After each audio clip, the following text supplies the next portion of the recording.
ప్రేమ తండ్రి కొడుకు దేవానికి నామంకి స్తుతి స్తోత్రం చెల్లిస్తున్నాం ప్రభా. ఆకాశ మహాకాశంలో పట్టజలని దేవుడు ప్రభా. మరి మేము మమ్మల్ని జ్ఞాపకం చేసుకుంటూ మేము ఏ పాటి వారం ప్రభా మీ సన్నిధికి మేము వచ్చినాము ప్రభా. మీరు నాయన మమ్మల్ని దృష్టించమని వేడుకొచ్చున్నాం ప్రభా. ఆశతో మీ సన్నిధికి వచ్చేది నా ప్రభా.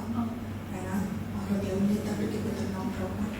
మీరు ఒక్కడము నాయన మీ సన్నిధికి మీ కార్యానికి ఆటంకంగా ఉండుకున్నారైనా నాయన మీ సన్నిధిలో మా పెద్దలు మా క్రియలు మా ఆలోచనలు సమస్తము ప్రభా మీరు కడగమని వేడుకొచ్చున్నాం. మీరు సిలువలో కాల్చిన నాయన అమూల్యమైన రక్తాన్ని మా అందరి మీద ప్రభావ ప్రోక్షించమని మరొకసారి నాయన ఆరంభం పట్టుకొని వచ్చినాం ప్రభావ అనుగ్రహించమని వేడుకొచ్చున్నాం ప్రభావ. సహాయం మాకు దయచేయమని వేడుకొచ్చున్నాం ప్రభావ. ఈ దగ్గర మనం ఎంత చేతనైన ప్రభావ వచ్చిన వారు వచ్చిన రీతి కలుగుకున్నాం ప్రభావ. మీరు ఆత్మతో మాతో మాట్లాడమని వేడుకొచ్చున్నాం ప్రభావ. నేను మమ్మల్ని దర్శించమని వేడుకొచ్చున్నాం. మమ్మల్ని బలపరచమని వేడుకొచ్చున్నాం ప్రభావ. ఏ విషయంలోనైనా మేము నిల్చోలేకపోతున్నాం. ఏ విషయంలో ప్రభావ ఇంకనో నీ గాయాన్ని వేడుకుంటున్నాము. ఏ విషయంలోనైనా మేము బలహీనమైపోతున్నాము. మీరు వచ్చిన స్థితిలో ఇంకా ఉండిపోతున్నాం ప్రభావ. అపవాదికి నాయన మా జీవితాలు చెప్తాము. అన్ని విషయంలో ప్రభావ మీ చిత్తానుసారంగా నీ వాక్యం ద్వారా మాతో మాట్లాడి మీరు సరిచేసి మమ్మల్ని క్రమపరిచి అలానైనా సంతోషంతో మీ దేవుళ్ళు మోసుకుని పోవాలన్నా ప్రభావ. ప్రతి ఒక్కరిని దీవించమని వేడుకొచ్చున్నాం ప్రభావ. నేను ప్రతి స్త్రీని మీరు జ్ఞాపకం చేసుకోమని వేడుకొచ్చున్నాం ప్రభావ. ప్రతి స్త్రీని ప్రభావ ఈ దినాలైనా మీరు దర్శించమని వేడుకొచ్చున్నాం. చెదరిన హృదయాన్ని అయినా అన్నిటికి వచ్చినాం. భారంతో వచ్చేవారు, విచారంతో వచ్చినవారు, కన్నీటితో వచ్చిన వారిని మీరు లేవనెత్తండి. మీరు బలపరచండి. మీరు దీవించి ఆశీర్వదించి ఆయన సన్ని మందిరం విడిచి వెళ్ళి రావాలని గొప్ప కార్యం జరిగించమని అద్భుతాలు ఆశ్చర్యకార్యం చేసే దేవుడు ప్రభా. జీవపు మాటలు కలిగే దేవుడు మేమునైనా మేము సేవిస్తాం. ఈ దినాన ప్రభా ఈ సన్నిధిలో ప్రభా ఆశతో ప్రభా విశ్వాసంతో ఈ సన్నిధిలో మొదలెడుతున్నాం ప్రభా. ఈ దినమున నాయన ఒక అద్భుతం చేయండి, ఒక ఆశ్చర్యకార్యం చేయండి నాయన. ఆయన ప్రతిసారి కాకుండా ప్రభా ఒక ప్రత్యేకమైన రీతిలో ఈ స్వరంతో మాటతో మాతో మాట్లాడి మమ్మల్ని దర్శించి బలపరచండి. ఆయన పాటల్లో మీరు ఉండమని వేడుకొచ్చున్నాం ప్రభా. ఆరాధనలో మీరు ఉండమని వేడుకొచ్చున్నాం ప్రభా. ఆత్మతో సత్యంతో మీరు ఆరాధించిన మనసు మాకు దర్శించమని వేడుకొచ్చున్నాం ప్రభా. ఇంకా రావాల్సిన ఆయన వీళ్ళందరినీ రాగలిగినప్పుడు సహాయం దయచేయమని వేడుకొచ్చు. వింటున్న సమయం అంతయు ప్రభా దీవెనకరంగా ఉంచి మెట్టు ప్రభా ఈ దినం నాయన మీరు మాత్రమే క్యాబ్లో మీరు మాత్రమే మహిమాకర్త ప్రభావం పొందుకోమని వేసే పరిశుద్ధ నామం వేడుకొచ్చున్నాం తండ్రి. దేవుని నామములకు వందనములు. మీ అందరికీ కూడా నా వందనములు. అందరూ క్షేమంగానే ఉన్నారని, సంతోషంగా ఉన్నారని, ప్రభునందు నివసిస్తున్నారని, సంతోషిస్తున్నారని అనుకుంటున్నాను. నిజంగా ఉన్నట్లయితే మరొకసారి దేవునికి వందనాలు. హల్లెలూయా. Praise the lord. పాటల పుస్తకం నుంచి 326 పాట పాడుకుందాం అందరం కలిసి. Song number 326.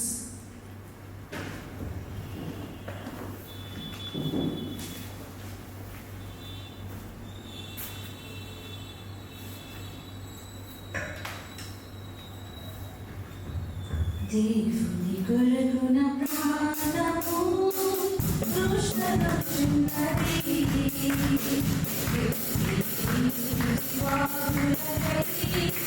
ఆశపడినట్టుగా ఆదరణ ఆనందము ఆయనలో అనుదినము ఆదరణ ఆనందము ఆయనలో అనుదినము దేవుని సన్నిధికి నేనెప్పుడు వదలని. దేవుని సన్నిధికి నేనెప్పుడు వదలని. నిరతము ఆయన ప్రేమ కొరకే దాహం కొరుచున్నది. నిరతము ఆయన ప్రేమ కొరకే దాహం కొరుచున్నది.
వాక్యం సృష్టి 232 పాడుకున్నాం.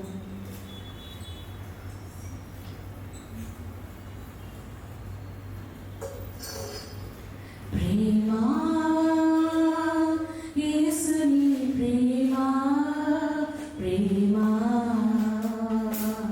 ఉన్నత ప్రేమా ప్రేమా యేసుని ప్రేమా ప్రేమా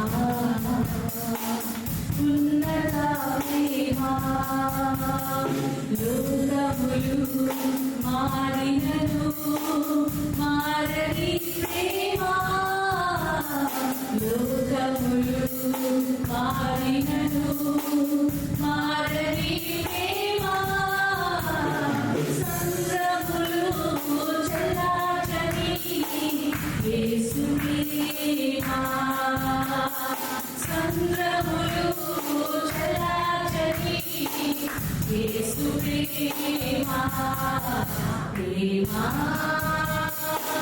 యేసుని ప్రేమా ప్రేమా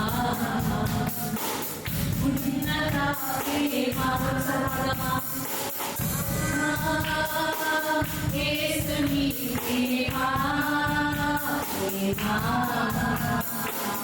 ఉన్నత ప్రేమా కల్లిపిట్టలు మరచినను మరువని ప్రేమా కల్లిపిట్టలు మరచినను మరువని ప్రేమా ఆది అంతము లేని ప్రేమా యేసు ప్రేమా ఆది అంతము లేని ప్రేమా యేసు ప్రేమా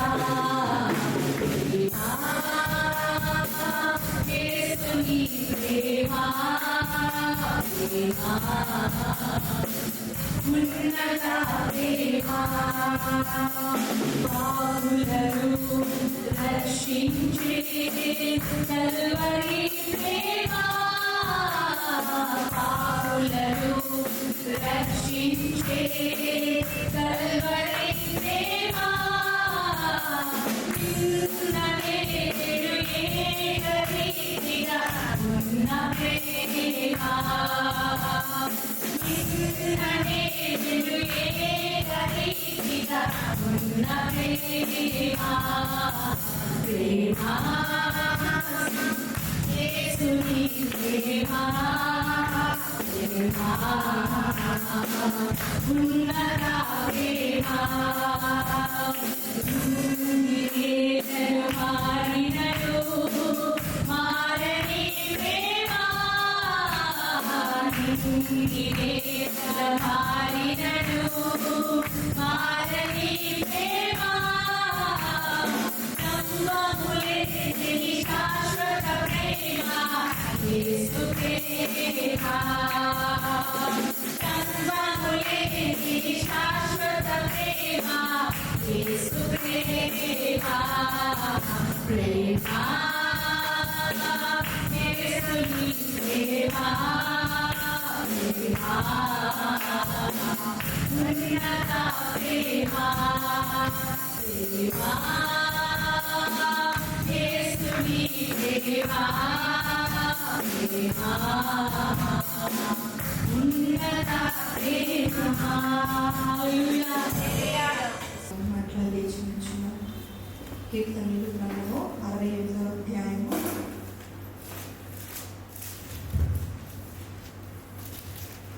67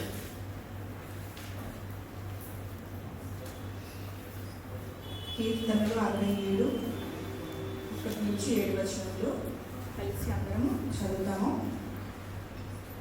భూమి మీద నీ మార్గము తెలియబడినట్లు అన్యజనులందరిలో నీ రక్షణ తెలియబడినట్లు దేవుడు మిమ్మల్ని కరుణించి మిమ్మల్ని ఆశీర్వదించును గాక. ఆయన తన ముఖానికి మీ మీద ప్రకాశించును గాక. దేవా, ప్రజలు నిన్ను స్తుతించుదురు గాక. ప్రజలందరూ నిన్ను స్తుతించుదురు గాక. న్యాయం బట్టి నీవు జనములకు తీర్పు తీర్చుదు. భూమి మీద ఉన్న జనములను ఏలెదవు. జనములు సంతోషించుచు ఉత్సాహధ్వని చేయును గాక. దేవా, ప్రజలు నిన్ను స్తుతించుదురు గాక. ప్రజలందరూ నిన్ను స్తుతించుదురు గాక. అప్పుడు భూమి మీద ఫలమిచ్చును. దేవుడు మా దేవుడు మమ్మల్ని ఆశీర్వదించును. దేవుడు మమ్మల్ని దీవించును. ఉదయంతటి వాసులందరూ ఆయన యందు భయభక్తులు నిలుపుదురు. దేవుడి కొద్ది మాటలు దీవించును గాక. అట్లా నిల్చున్నట్లయితే డెకరేట్ చేసుకుంటే ఆరాధించేద్దాము. ఒకసారి హల్లెలూయా హల్లెలూయా హల్లెలూయా హల్లెలూయా. మన యేసయ్య చాలా గొప్పవాడు. అందరికీ తెలిసిన సత్యం కదా, ఎవరికి తెలియదు కదా, అందరికీ తెలిసిన సత్యం. యేసయ్య చాలా గొప్ప దేవుడు, గొప్ప తండ్రి. ఆయన చాలాసార్లు మన బంధుమిత్రులు, తల్లిదండ్రులు, కన్నవారు, లేదంటే అత్తమామలు ఎవరైనా మనం తప్పు చేసామంటే అది సరిగ్గా మళ్ళీ చాలా టైం పడుతుంది. అంత మళ్ళీ ఆ రిలేషన్ సెట్ అవ్వడానికి, తిరిగి ఆ పాత రిలేషన్ తెచ్చుకోవడానికి చాలా సమయం పడుతుంది కదా, టైం పడుతుంది. భార్య భర్తల మధ్యనే గొడవ అయిందనుకోండి, మళ్ళీ కాసేపు మాట్లాడుకోవడానికి, తిరిగి మళ్ళీ ఆ ప్రేమను కలుగు చేసుకోవడానికి తిరిగి కొంచెం టైం పడుతుంది. ఒక్కొక్కసారి మాట్లాడుకోవడం మానేస్తాము, ఒక్కొక్కసారి అటు నుంచి ఇటు తిరుగుతుంటాము కదా. ఎప్పుడు ఉన్న ప్రేమ తిరిగి కాసేపు కొంచెం డిస్టర్బ్ అవుతూ ఉంటుంది కదా. చాలా సీరియస్గా ఉన్నట్టున్నారు అందరూ. కానీ యేసయ్య నిన్న నేడు నిరంతరము ఏకరీతిగా ఉన్న దేవుడు. మనం తప్పు చేస్తామని తెలుసు, మన అడుగులు తడబడతాయని తెలుసు.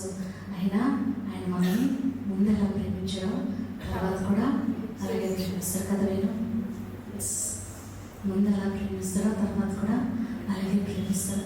నా బిడ్డలు ఉన్నారనుకోండి, నాకు తెలియకుండా ఏదైనా చేస్తే అది తెలిసిన తర్వాత తిరిగి మళ్ళీ వాళ్ళతో తిరిగి మామూలుగా మాట్లాడడానికి, సంతోషంగా మాట్లాడడానికి టైం పడుతుంటుంది. కానీ యేసయ్య కాదు. ఒకసారి యేసయ్య నన్ను క్షమించు ప్రభువా, యేసయ్య నన్ను కనికరించు ప్రభువా అనగానే ఆయన వెంటనే తిరిగి వచ్చేస్తాడంట. మనం ఎప్పుడు పిలుస్తామో ఆయన కనిపెడుతూ ఉంటాడు, మన వైపు చూస్తూ ఉంటాడు. కనుక ఈ సమయంలో యేసయ్య తండ్రి నా అడుగులు తనబడినప్పుడు, నేను జారిపోయినప్పుడు నువ్వు నాతో ఉన్నావు, నీ కొందనాలు నన్ను పట్టుకో ప్రభువా. తిరిగి మనం లేవనెత్తు. చీకటిలో ఉన్నప్పుడు, అంధకారంలో ఉన్నప్పుడు నన్ను మళ్ళీ రక్షించు ప్రభువా. ఆయన అడుగుదామా, ఆయన అడుగుదామా. ఒకసారి మన రెండు కళ్ళకు మూసుకొని ఆయన వైపు చూస్తూ, ఎటువంటి అపాయం నాకు మనల్ని వాడలేకుండా, ఎటువంటి ప్రమాదం మనకి సోకకుండా, ఎటువంటి రోగం మనల్ని అంటకుండా ఆయన దూతలను మనకి దారిలో పెంచుడట. మన పాదములకు రాయి తగలకుండా మనల్ని ఎత్తి పెట్టుకోవడానికి ఆయన మన కోసం పెట్టి ఉన్నాడు. చాలా మంది గొప్పవారు, ధనం ఉన్నవారు అలా ఆడపిల్లల కోసం, వాళ్ళ బిడ్డల కోసం సెక్యూరిటీ పెడతారు కదా. అది వెళ్ళి ఇంటికి రావడానికి సెక్యూరిటీని అరేంజ్ చేస్తారు. చిన్న బిడ్డలు ఇంటికి తీసుకురావడానికి కిడ్నాప్ అవ్వకుండా, లేదంటే ఎటువంటి ప్రమాదాలను వాళ్ళకి జరగకుండా సెక్యూరిటీని ఏర్పాటు చేస్తారు. కానీ మన యేసయ్య అంట దూతలను ఏర్పరిచినాడట. మార్గంలో రాయి తగలకుండా, మన పాదములకు రాయి తగలకుండా ఆయన మనల్ని ఎత్తుకొట్టడానికి దూతలను ఏర్పరిచినాడట. అంతకు మించిన ప్రేమ ఎవరు ప్రేమిస్తారు? మనల్ని సొంత తండ్రి ప్రేమిస్తారా? కన్న తల్లి ప్రేమిస్తారా? అన్నదమ్ములు ప్రేమిస్తారా? అక్క చెల్లి ప్రేమిస్తారా? ఎవరు ప్రేమిస్తారు? ప్రియ సహోదరులారా, ఈ సమయంలో అలాంటి యేసయ్య అనుకున్నారు కదా, అలాంటి గొప్ప తండ్రి ఉన్నారు కదా. ఆయన ఒక్కసారి మాట్లాడతామా? ఆయన ఒక్కసారి ఆరాధిద్దామా? ఆయన ఆరాధించినప్పుడు అద్భుతాలు జరుగుతాయి. మనసు పూర్తిగా మనసారా ఆయన పీల్చినప్పుడు ఆశ్చర్యకార్యాలు జరుగుతాయి. ఆశ్చర్యకార్యాలు, అద్భుత కార్యాలు చేయడానికి ఆయనకు మాత్రమే సాధ్యం. ప్రియ సహోదరు, నీ జీవితంలో, నా జీవితంలో ఎప్పటి నుంచో కనిపెడుతున్న విషయాలు జరగడానికి ఆశ్చర్య రీతిగా అయిపోయింది. అసలు ఇది నిజమా అలా అనుకున్నాను అనే స్థితిలో మనల్ని మాట్లాడే విధంగా దేవుడు ఉంచగలడు. అలాంటి కార్యాలు మన జీవితంలో ఆయన చేయగలడు కనుక ప్రియ సహోదరులు, ఈ సమయంలో ఆయనకు మాత్రమే సమయం ఇస్తూ ఆయన మాత్రమే ఆరాధిద్దామా? ఆయన వైపు మాత్రమే మన కంట్లోకి పెడదామా? మన దృష్టి ఉంచుదామా? యేసయ్యను మాత్రమే పూజిద్దామా? హల్లెలూయా, హల్లెలూయా, హల్లెలూయా, హల్లెలూయా. తండ్రి అని పిలుద్దామా? యేసయ్య అని పిలుద్దామా? నీవే నా తండ్రి అని చెప్తామా ఈ సమయంలో? హల్లెలూయా, హల్లెలూయా, హల్లెలూయా, హల్లెలూయా, హల్లెలూయా. ప్రభా సన్నిధిని పంపించు, మీ అభిషేకం మీద పంపించండి ప్రభా. నీ స్పర్శని తాకాలని ఇష్టపడుతున్నాం నాయన. నాయన అనుభవించినప్పుడు నీ స్పర్శ, నీ దారిని అనుభవించినప్పుడు ఓ ప్రభా నీ కార్యం మా పట్ల జరిగించబడి వెళ్ళిపోవడానికి ఎంత మీకున్నాను. స్తోత్రం నాయన. హల్లెలూయా, హల్లెలూయా. నా తండ్రి నీవే, నా దేవుడవు నీవే, నా తండ్రి నీవే, నీవే. చెప్తామా? నా తండ్రి నీవే, నా దేవుడవు నీవే, నా తండ్రి నీవే, నీవే. యేసయ్యా, యేసయ్యా, యేసయ్యా, యేసయ్యా, యేసయ్యా, యేసయ్యా,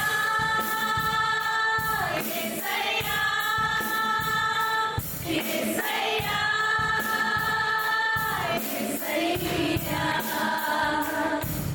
నా తండ్రి నీవే, నా దేవుడవు నీవే, నా తండ్రి నీవే, నీవే. నా తండ్రి నీవే, నా దేవుడవు నీవే, నా తండ్రి నీవే, నీవే. నా అడుగులు తప్పటట్టులై నడిచిన ప్రతి మార్గము సరిచేయు నా తండ్రివి. నా అడుగులు తప్పటట్టులై నడిచిన ప్రతి మార్గము సరిచేయు నా తండ్రివి.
Jesus.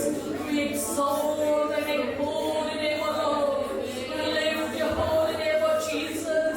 Hallelujah, hallelujah, hallelujah. ప్రభావం జ్ఞాపకం చేసుకొని మేమే మార్చుకోవాలి ప్రభా. ఏ మార్చుకోవాలి ప్రభా.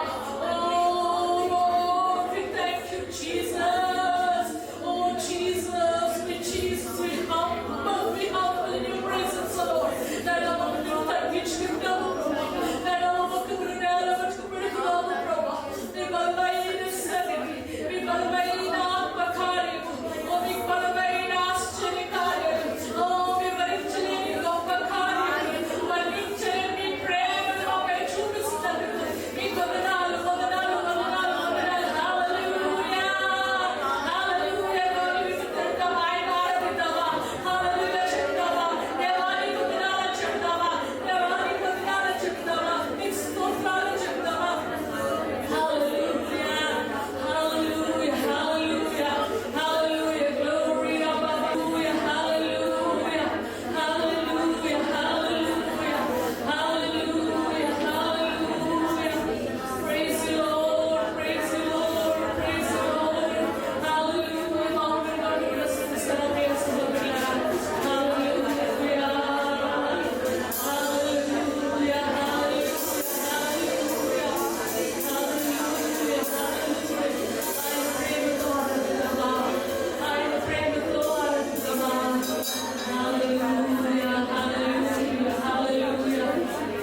ప్రేమతో నిన్ను ఆరాధింతును ప్రియుడా నా యేసయ్యా. ప్రేమతో నిన్ను ఆరాధింతును ప్రియుడా నా యేసయ్యా. ప్రేమతో నిన్ను ఆరాధింతును. మేఘస్తంభమై ఉన్నానంటివే,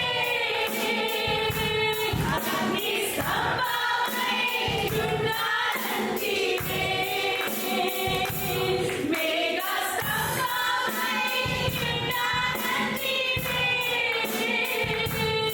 అగ్నిస్తంభమై ఉన్నానంటివే. సేవా వెంబడి సేవ వచ్చినా, నన్ను విడువక మరువనంటివే. సేవా వెంబడి సేవ వచ్చినా, నన్ను విడువక మరువనంటివే. ప్రేమతో నిన్ను ఆరాధింతును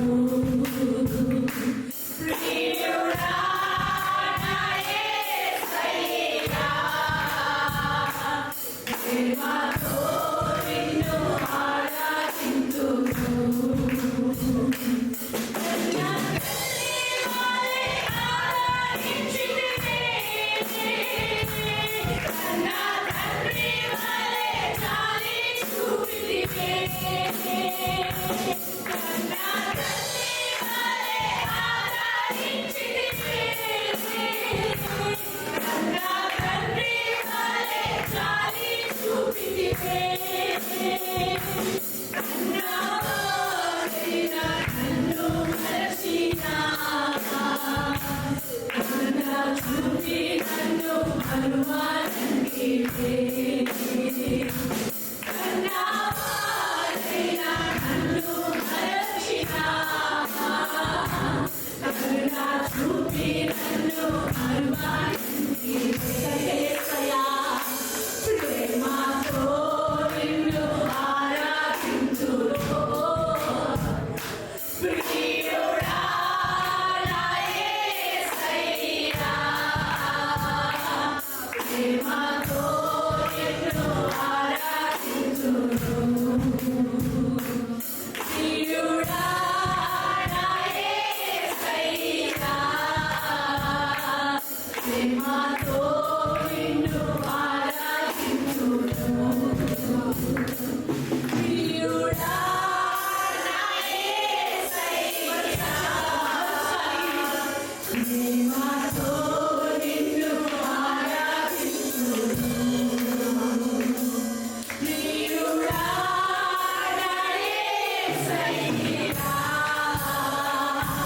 ప్రేమతో నిన్ను ఆరాధించు ప్రియుడా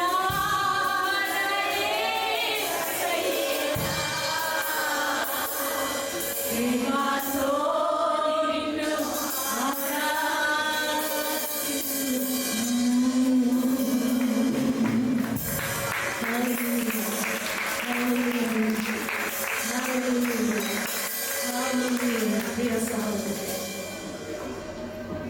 ప్రేమతో ఆయన ఆరాధించినావు కదా, ప్రేమతో నిన్ను ఆరాధించినావు కదా, కన్నవారి నిన్ను మరిచిన కరుణ చూపి నిన్ను మరుడంట ఆయన. ఓ శ్రమ వెంబడి శ్రమ వచ్చిన నిన్ను విడువడు, ఎరబాయుడు, మరువడు అంట. మేఘ స్తంభమై అగ్ని స్తంభమై ఉంటాను అంటున్నాడు నీ దగ్గర. ఓ హల్లెలూయా. ఇక్కడున్న వారు చాలా మంది కుటుంబంలోనే శ్రమలు అనుభవిస్తున్నారు. భర్తతో అవ్వచ్చు, బిడ్డలతో అవ్వచ్చు, బంధువులతో అవ్వచ్చు, మిత్రులతో అవ్వచ్చు. నీకు దగ్గరగా ఉన్న వారితోనే నువ్వు శ్రమను అనుభవిస్తున్నావు, ఇబ్బందులు అనుభవిస్తున్నావు. శ్రమ వెంబడి శ్రమ. ఈరోజు ఒకటి అయిపోయింది కదా, సర్లే ఇది అయిపోయింది అనుకుంటే మరుసటి రోజు ఇంకోటి నువ్వు ఫేస్ చేస్తున్నావు. ఈ దినములన్నీ ఇలాగే గడిచిపోతాయా? ఇంతైనా దేవుడు నా వైపు చూడట్లేదా? దేవుడు విడుదల ఎప్పుడు ఇస్తాడా? ఎప్పుడు విడుదల పొందుతానా నువ్వు అనుకుంటున్నావు. కానీ యేసయ్య అంటున్నాడు కదా సాయంకాల సమయంలో, మేఘ స్తంభమని అగ్ని స్తంభమై నీ దగ్గర ఉంటాను అంటున్నాడు. నువ్వు భయపడద్దు అంటున్నాడు.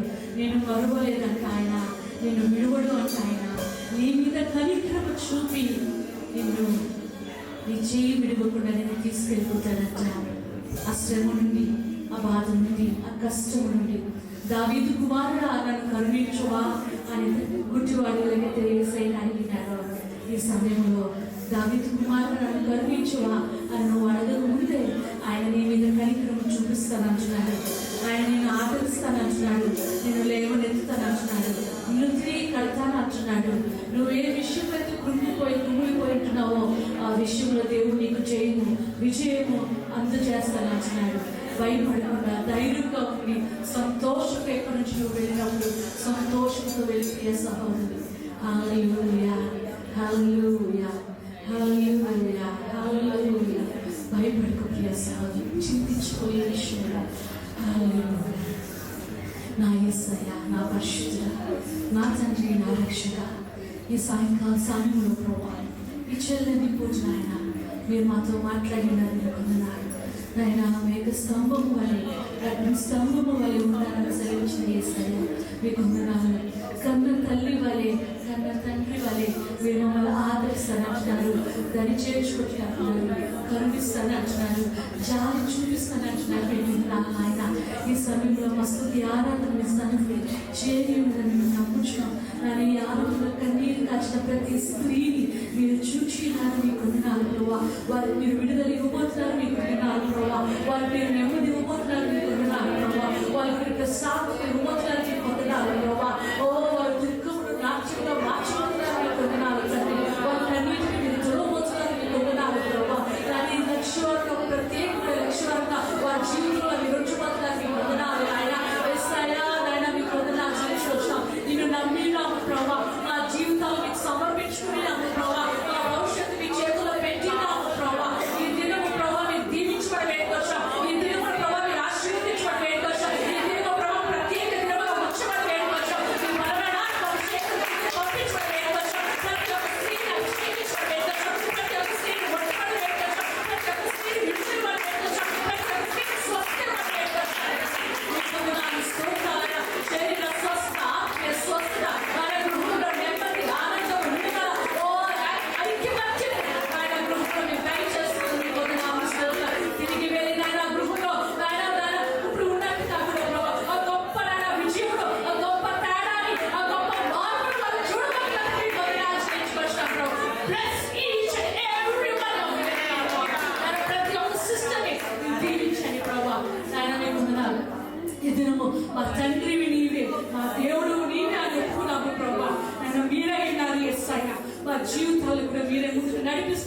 చెప్పుకోవచ్చు. నన్ను సేవకుని చేతులకు అప్పచెప్పుకోవచ్చు. రాజులకు యేసుక్రీస్తు నామములో అడిగి వేడుకొంచున్నాను తండ్రి. ఆమేన్. ఆమేన్. దయచేసి కూర్చుందామా. తండ్రి కృపగల నీ నామముకి స్తుతులు స్తోత్రములు చెల్లిస్తున్నాను ప్రభా. ఎంతైనా నమ్మదగిన దేవుడు ప్రభా, మా తండ్రివి, మా రాజు అయిన దేవుడు ప్రభా. ఇది ఉన్నాయన ఈ సన్నిధికి మరి ఒకసారి వచ్చిండగా ప్రభా. ఆయన గడిచిన 6 నెలలు ప్రభా సంఘాన్ని భద్రపరిచారు, క్షేమంగా ఉంచారు. మమ్మల్ని అందరినీ సజీవ లెక్కలో ఏ రెక్కల శాఖ భద్రపరచు ప్రభా. మరి యొక్క లక్ష్యాలు ఈ సన్నిధిలో కోరుకుంటూ మీరు ఇచ్చిన కృపను బట్టి దేవాలయంలో సమయం నాయన వాక్యం ధ్యానిస్తుందిగా ప్రభా. ఇక్కడ కూడా వేడుకుంటున్నాం. మీరు మాట్లాడండి, మీరు మమ్మల్ని బలపరచండి, ఈ కార్యం జరిగించి మీరే మహిమ దర్శ ప్రభావం పొందుకోవడం వేసే పరిశుద్ధనామములో వేడుకొంచున్నాం. ఆమేన్. మొదటి దశలోనికి రాసిన పత్రిక 5వ అధ్యాయము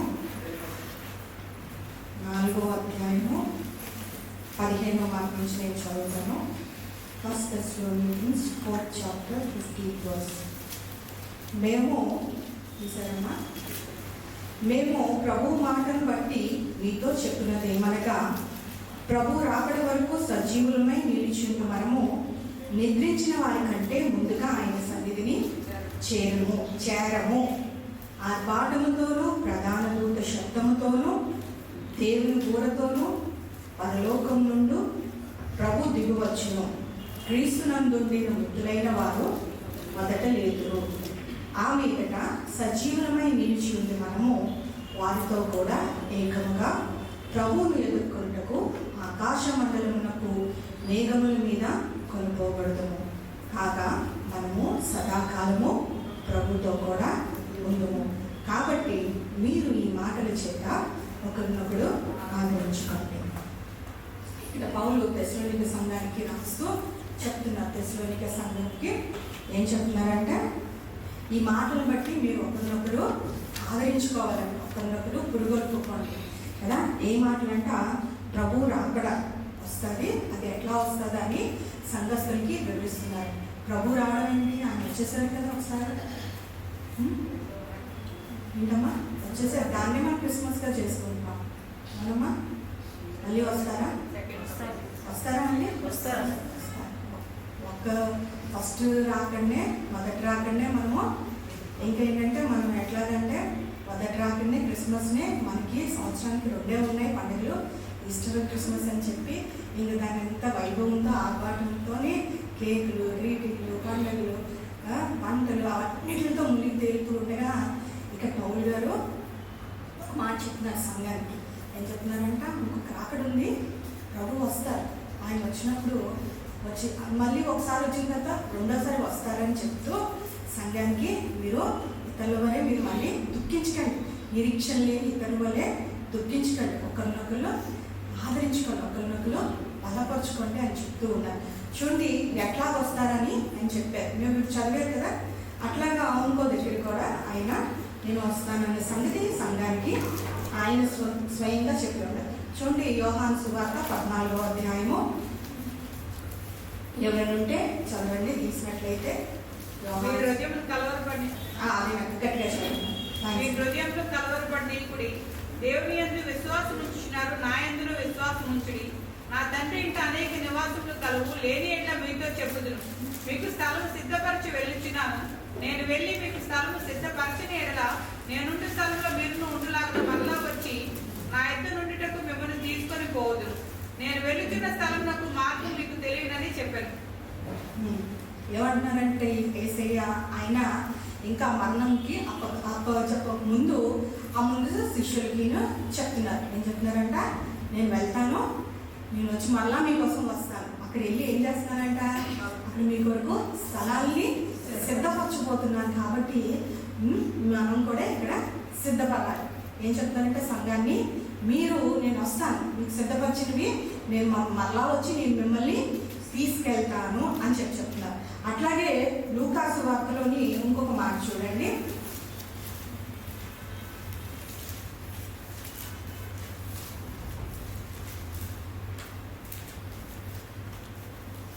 మత్తయి సువార్త తీయండి 24వ అధ్యాయము. మీకు చాలా రిఫరెన్స్ తీయించేస్తున్నాను, మరి మీరు విసుక్కోకండి.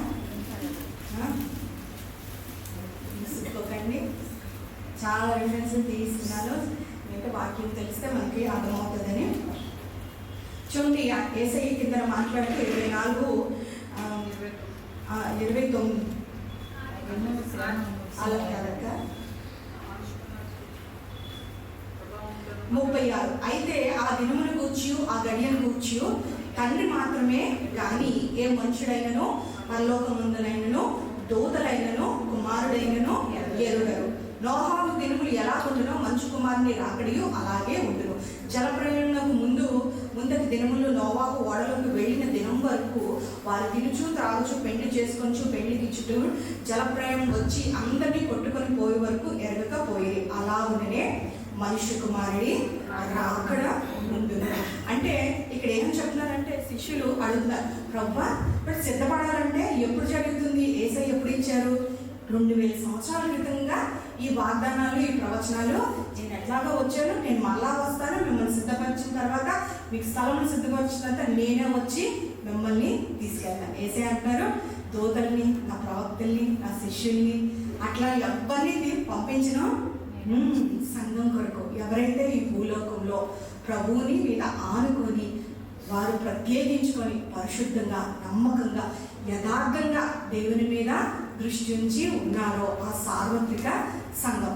ఎంతమంది అమ్మా? మన సంఘంలోనేనా? కాదు కదా, ఈ లోకం అంతటా ఎందుకంటే 8 కోట్ల మంది, 80 కోట్ల మంది, ఎంతో మంది ఉన్నారు. 250 ప్రపంచ దేశాలు అన్నీ ఉన్నానా? అట్లాగా ఆ స్థానిక సంఘాలన్నింటిలో ఎవరైతే వారు పరిశుద్ధంగా ప్రభు కొరకు పరిశుద్ధంగా జీవించిన వారు, ప్రభు కొరకు వెయిట్ చేస్తున్న వారు, అపేక్షించిన వారు, కనిపెడుతున్న వారు, వారందరినీ కూడా ఎవరైతే వారు మాత్రమే, వారి కొరకు మాత్రమే యేసయ్య మళ్ళా వచ్చి మేఘాహుడై వచ్చి ఆయన వారందరి కొరకు తీసుకెళ్తాడు. అంటే ఇది మనం ఇంత 2 సార్లు చదివాం. ఎంతసేపు అవుతుందమ్మా? వాటి కాలంలో ఏంటమ్మా మీరు 60 సెకండ్ కూడా అవ్వలేదు. మనమ్మా రెప్పేసి కహనాల టక్కుమని ఏమవుతామంట, ప్రధాన దూతల శబ్దం వినబడుతుందంట. యేసయ్య మధ్యాకాశానికి వస్తారంట. ముందు అంటే క్రీస్తులో మృతులైన ముందు, అంటే మన కుటుంబంలో కానీ ఎవరైతే సంఘంలో కానీ ఎవరైతే క్రీస్తు నందు ఉన్నవారు కదా, అందరూ కాదు, క్రీస్తు మీద విశ్వాసం ఉంచి రక్షకుడిగా అంగీకరించిన వారు ఎవరైతే వారు చనిపోయి ఉంటారో కదా, క్రీస్తునందు నిద్రించిన వారు కదా, వారు మృతులైన వారు ఏం చేస్తారంట? వారు ముందు లెగిస్తారంట. వారికి ఇప్పుడు ఏం చేస్తారంట? ఆ క్షయమైన శరీరం కాదు కానీ అక్షయమైన శరీరం, దేవుని రాజ్యము రక్తమాంసములతో స్వతంత్రించుకోవాలి. మనము ఇట్లా శరీరంతో దేవుని రాజ్యానికి వెళ్ళం కాబట్టి ఏంటంటే అక్షయమైన శరీరాన్ని ధరించుకొని ఎక్కడికంట? దేవుడి భూలోకానికి రాడు కానీ మధ్యాకాశానికి వస్తాం. ఆ తర్వాత వాళ్ళు లేచిన తర్వాత మనం సజీవులుగా ఉన్నట్లయితే, విశ్వాసం సజీవంగా ఉన్న మనము, విశ్వాసం ఏంటంటే మనం కూడా మధ్యాకాశానికి వెళ్తాం. అప్పుడు దేవుడు ఈ సంఘాన్ని తీసుకెళ్తాడు అన్నమాట. ఓకే, సంఘం కొరకు వస్తూ ఉంటాడు. ఎప్పుడు వస్తాడు? ఎన్నాళ్ళు సిద్ధపడాలంటే నువ్వెవరినో ఎప్పుడన్నా రావచ్చు. ఆయన ఎప్పుడన్నా వస్తాడు కదా. ఈ రేపు ఎల్లుండి కదా ప్రజలు అడుగుతూ ఉంటారంట ఆయన శిష్యులు, ప్రభా నువ్వు ఇశ్రాయేలుకి రాజు అనుగ్రహించుట నీ ఇష్టమా అంటే ఏమంటే సమయములు, తేదీలు అది ఏంటంటే తండ్రి ఆధీనంలో ఉన్నాయి, వాటిని లెక్కించుట అది మీ పని కాదు. కాబట్టి అయినప్పటికీ చరిత్రలో మనం చూసుకున్నట్లయితే అనేక మంది ఈ తేదీని దేవుడు ఇప్పుడే వస్తాడు, అప్పుడే వస్తాడని చరిత్రలో చాలా సార్లు సంఘాన్ని కలవరపరిచిన వారు ఉన్నారు, సంఘాన్ని ఏంటంటే భయపెట్టిన వారు ఉన్నారు. అట్లాగే తెస్సలోనిక సంఘం కూడా భయపడింది కాబట్టి వారి పనులు, వారి ఉద్యోగాలు, వారి వ్యాపారాలు అన్నీ విడిచి దేవుడు రేపే వచ్చేస్తాడని భ్రమపడ్డారు, కలవరపడ్డారు. కాబట్టి ఏం చేస్తాడంటే అటువంటి కలవరంతో ఉన్న సంఘానికి పౌలు రాస్తున్నాడు, వస్తాడు దేవుడు, కానీ కనురెప్పపాటున మీరు ఎత్తబడుతూ ఉంటారు. ఆ సమయం వరకు కదా, సమయం ఏంటంటే ఒక రెప్పపాటి కాలానికి ఏమంట 2000 సంవత్సరాల నుంచి బోధలు జరుగుతూనే ఉన్నాయి. కానీ జీవితంలో అత్యంత ప్రాముఖ్యమైన ఆ సందర్భాన్ని, ఆ సంఘటన, ప్రభువుని ఎదుర్కోవలసిన పరిస్థితి మనం కోల్పోయినట్లయితే ఆ తర్వాత ఏం జరుగుతుందంట? భూలోకంలో సంఘము ఎత్తబడిన తర్వాత భూలోకంలో ఏమవుతుందంట? శ్రమల కాలం. ఎన్నాళ్ళు ఉంటుందమ్మా? అంతా దేవుని వాక్యం నుంచే చెప్తాను, నాదంటూ ఏమీ లేదు. 7 ఏళ్ళు శ్రమలు మామూలుగా ఉండవంట, మహాశ్రమలు. యేసు రాజుగా వచ్చుచున్నాడు, రమ్యమైన దేవుడు, రవి కోటి తేజుడు రారాజుగా వచ్చుచున్నాడు. విడవబడుట, ఇంకా ఏంటమ్మా విడువబడుట. ఎందుకు ఘోరం అంట?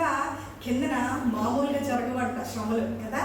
దేవుని వాక్యము సువార్త ద్వారా మూసిపోతుంది, దేవుని వాక్యం కరువైపోతుంది అనమాట.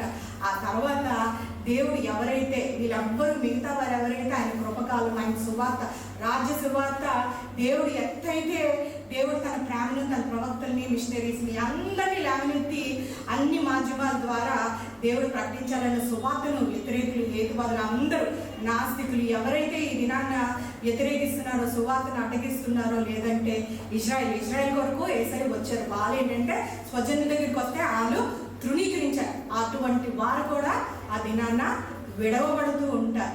అట్లాంటి గుంపులో నీవు నేను ఉండకూడదు. సిద్ధపడిన కన్యకులు ఏం చేస్తారంట? పెళ్లి కుమారుడి కొరకు సిద్ధపడే ఉంటారు.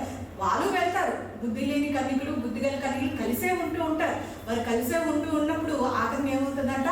కొంచెం నిర్లక్ష్యం, కొద్దిపాటు ఏంటంటే వారు కనిపెట్టలేకపోతారు. కొద్దిపాటు వారు మెలకుగా ఉండలేనప్పుడు ఏమైందంట? ద్వారాలు మూయబడ్డాయి. ఎవరితో ఉండిపోయారు? నరకంతకులతో, వ్యభిచారులతోని. అట్లాగా మనం కూడా క్రైస్తవులే, వారు కూడా క్రైస్తవులు అనవారే, ప్రభు కొరకు వచ్చిన వారే, వారికి కూడా పెళ్లి వస్త్రం ఉన్నదే, వారికి కూడా ముందుకు వెళ్తున్నారు, ప్రభు కొరకు వెళ్ళారు, సిద్ధపడ్డారు, సిద్ధం తెచ్చారు. కాకపోతే చిన్నపాటి నిర్లక్ష్యం వారి జీవితాల్లో ఏం చేసిందంట? వారి జీవితాల్లో మీరెవరో నేను ఎరుగును అన్నట్టు వారాలు మూయబడ్డాయి. అటువంటి విధంగా ఏంటంట? ఏమంటే అంచె దినాల్లోని కొన్ని పరిస్థితులు, సూచనలు కనబడుతున్నప్పుడు కదా, మునుపటి కంటే ఇక్కడ మత్తయి సువార్త 24వ అధ్యాయంలో సూచనలు అడుగుతూ ఉంటారు. యుద్ధాలు జరుగుతాయని యేసయ్య చెప్తున్నారు. మునుపటి కంటే మనము ఇప్పుడు ఈ కాలంలో అంచె దినాలకి సూచనలు మీరు అందరికీ తెలిసింది ఏంటంటే, మునుపటి కాలం కన్నా ఎక్కువ వింటున్నాం. యుద్ధాలు జరుగుతూనే ఉన్నాయి. పాకిస్తాన్కి, ఇండియాకి జరుగుతూనే ఉంది, రష్యాకి, యుక్రెయిన్ జరుగుతుంది. ఇజ్రాయెల్ దేశం అయితే ఇక మనం ఈ ప్రతిరోజు మన వార్తల్లో చూడాల్సి వస్తుందే ఉంది. అంటే మునుపటి కంటే మరి అధికంగా వింటూ ఉంటాం. ఇంకేంటంటే యుద్ధాలు వస్తాయి, కరువులు అంట, భూకంపాలు విన్నాం. ముందు కూడా మనం విన్నాం, ఎందుకు వినలేదు? కానీ మునుపటి కన్నా వారానికి ఒకసారి కదా అట్లా విరివిగా తరచుగా వినే పరిస్థితులు వస్తూ ఉన్నాయంట. ప్రేమ చల్లారిపోతూ ఉంటుందంట, రాజ్యం మీదకి రాజ్యం లేస్తూ ఉంటారంట, స్వార్థప్రియులు ఉంటూ ఉంటారంట, మనుషుల జ్ఞానం అధికమైపోతూ ఉంటుందంట. అట్లాగా దేవునికి సూచనకి అంటే ఏమని చెప్తారంట? ఈ సంగతులు జరుగుట వలన ఆ సమీపించిన అవి తెలుసుకున్నట వలన ఏం చేయాలంట? మీరు ఇంకంట ప్రభు రాకట దగ్గరగా ఉన్నదని చెప్పి మనము వాటిని నిర్లక్ష్యపరచకుండా మనము ఏం చేయాలంట? వచ్చువాడు ఆలస్యంగా వస్తానన్నవాడు ఎప్పుడన్నా రావచ్చు. చాలామంది బైబిల్ పండితులు ఏం చేస్తారంటే అది సంఘము శ్రమల ముందు ఎత్తబడదు, కానీ శ్రమలు 7 ఏళ్ళు మధ్యలో ఎత్తబడుతుందని, అయిపోయిన తర్వాత ఎత్తబడుతుందని అంటుంటారు. ఏదైనప్పటికీ కూడా ఎత్తబడతా తథ్యం, తప్పకుండా అది జరుగుతుంది. యేసయ్యే చెప్పారు, నేను వస్తాను, సంఘం కొరకు వస్తానని. ఇట్లాంటి కలవరపరిచే అబద్ధ బోధలు, అబద్ధ ప్రవక్తలు ఎంతమంది వచ్చినప్పటికీ కూడా ఏం చెప్తానంటే ఇక్కడ యేసయ్య అంటున్నారు, ఇదిగో 24 చూడండి, ఇదిగో ముందుగా నేను నీతో చెప్పి ఉన్నాను. ఓకే ఏంటి? నేను ముందుగానే మీకు హెచ్చరిస్తున్నాను, వితౌట్ ప్రయర్ నోటీస్. అట్లాగే సిబిఐ లేగా దేవుడు ముందుగా ఏంటి వచ్చేసి అట్లాగే సిద్ధపడలేకుండా మనం లేనప్పుడు దేవుడు వచ్చి మళ్ళీ తీసుకెళ్ళిపోతాను అని అనట్లేదు. దేవుడు అన్నంట, నేను అన్ని సూచనలు మీకు ఇస్తున్నాను, బ్రతకటానికి అన్ని కావాల్సిన వనరులు అన్నీ నేను ఆ మార్గాన్ని మీకు ఏర్పరిచి ఉన్నాను, అన్ని సమకూర్చి నేను వెళ్తున్నాను, మీకు సిద్ధపరుస్తున్నాను. మీ క్రియలు, మీ నడవడిక మీరు జాగ్రత్తగా చూసుకుంటే మనం ఆ మెటీరియల్తో వేసే మనకి ఇల్లులు కడతారు. పైన ఎట్లా క్రియలు ఉన్నాయి, కర్ర, గుడ్డి, కొయ్యకాలు ఓ దినాన కాల్చబడుతున్నప్పుడు అవన్నీ ఏంటంటే వెలగల రాళ్ళు వలె అవి నిలుస్తాయి. అగ్నికి నిలిచినప్పుడు దానివల్ల దాంతో మనకి ఏంటంటే గృహాలు దేవుడు నిర్మిస్తాడు. అప్పుడు మనకి బహుమానాలు ఉంటుంది, మహిమ ఉంటుంది, కీర్తి ఉంటుంది, భక్తులందరి ఎదుట దేవుడు మనకి నిర్మిస్తాడు, కిరీటం ఇస్తాడు. అంతం వరకు ఏంటంటే కాకపోతే మనము సహించాలి. ఆయన రాకడలో వస్తానని చెప్పిన ఆల్మోస్ట్ 80 సంవత్సరాలు ఉన్నాయంట కదా. మొదట రాకడ గురించి 80 ఉన్నాయి. అంతకన్నా ఎక్కువగా ఇంకా 2-3 మార్లు ఎక్కువగా రెండో రాకడ వరకు ప్రవచనాలు ఉన్నాయి. అంటే మొదటి రాకడ గురించిన ప్రవచనాలే పొల్లిపోకుండా కదా, ఆకాశము భూమి గతించినను ఆయన మాటలు సున్నా పొల్లు తప్పిపోలేదు. అట్లాంటిది ఆయనే చెప్తున్నాడు, నేను ఉండమ్మా, నేనే వస్తాను. ఆయన స్వయంగా ఆయన సంఘాలతోని, ఆయన భక్తుల ద్వారా, ఆయన ప్రవక్తుల ద్వారా, ఏర్పరచుకున్న శిష్యుల ద్వారా ఏంటంటే రాయించినప్పుడు మరీ ఖచ్చితంగా ఆయన ఎట్లా వస్తాడంట, ఆలస్యం చేయకుండా వస్తానన్నాడు. ఎందుకంటే ఆయన వస్తానని. నిజమైన క్రైస్తవుడు ఎవడనంటే తన జీవితాన్ని నిత్యత్వపు వెలుగులో కదా, ఆ వెలుగులోని లేదంటే ఆయన రాకడ వెలుగులో, ఆయన వస్తాడనే గమనంతో, ఆయన వస్తాడనే జ్ఞానంతో కదా, అట్లాగా మన జీవితాన్ని సరి చేసుకుంటూ సర్దుకుంటూ మనల్ని ముందుకు వెళ్ళిన వాళ్ళే నిజమైన క్రైస్తవుడు. వచ్చామా వెళ్ళిపోయామా అని కాదు కదా.